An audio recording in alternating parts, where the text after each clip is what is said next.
these are our modified short lever Copenhagens. Short lever just being that our knee's gonna be bent, it's not gonna be straight. And modified being that usually when you do Copenhagens, the bottom leg is either like lifted off the ground and it's either bent or it's straight.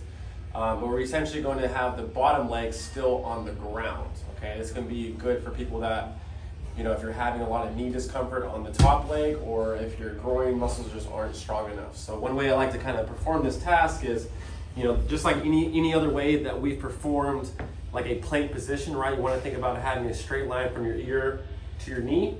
From that position, even though I have a crease in my hip, I want to think about actually driving my hip forward, okay? But not enough where you're arching your low back.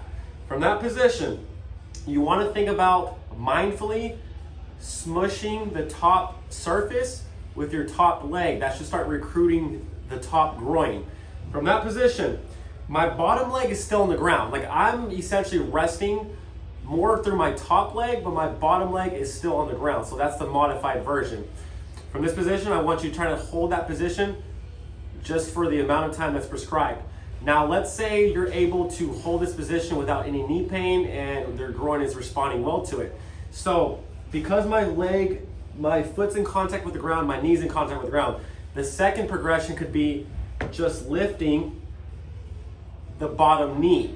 So it's almost like if you were doing like a clamshell, but instead of lifting your knee, you know, towards the sky, you're lifting your knee, you know, towards the bench, which is, you know, towards the sky. But from this position, again, I'm smushing the box with my top groin, but now my bottom knee is off the ground, but I'm pivoting off my right leg. So my right leg, my right foot is still on the ground. Again, I feel a lot of groin. You're gonna feel a lot of obliques on the bottom side, and we'll hold that for the prescribed amount of time. If you can tolerate the flat position first, that's number one. Progress to pivoting off the back leg, just